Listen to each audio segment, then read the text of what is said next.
one thing that distinguishes Lutherans from a lot of other traditions is that our theology is distinctive, and it's also very hard for us to say anything that's not influenced by those distinctive elements of it. So, for example, for a Lutheran to write a theology book for Christians in general would be very difficult.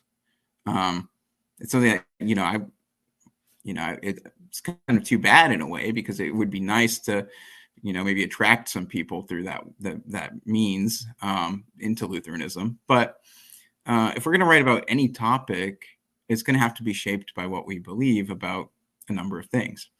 And so there's no way for a Lutheran to write about anything without it being a Lutheran book, or written from a Lutheran point of view, or written for Lutherans, I feel. So I couldn't, for example, if I were to write a book on ethics, it'd have to be a Lutheran ethics book. It couldn't be a Christian ethics book, or it couldn't be a Protestant ethics book. It would have to be a Lutheran ethics book, because our theology is defined enough and it's detailed enough that it influences almost everything that we say and everything that we believe.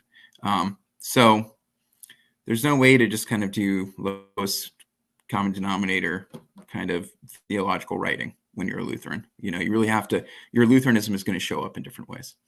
And the point I'm seeking to make here is that with apologetics, I felt like it wouldn't really make sense to argue for like a mere Christianity. There are a lot of apologetics books that do that, right? They try to show that, or they argue for what people would consider the fundamentals, right? And there's nothing particularly wrong with that.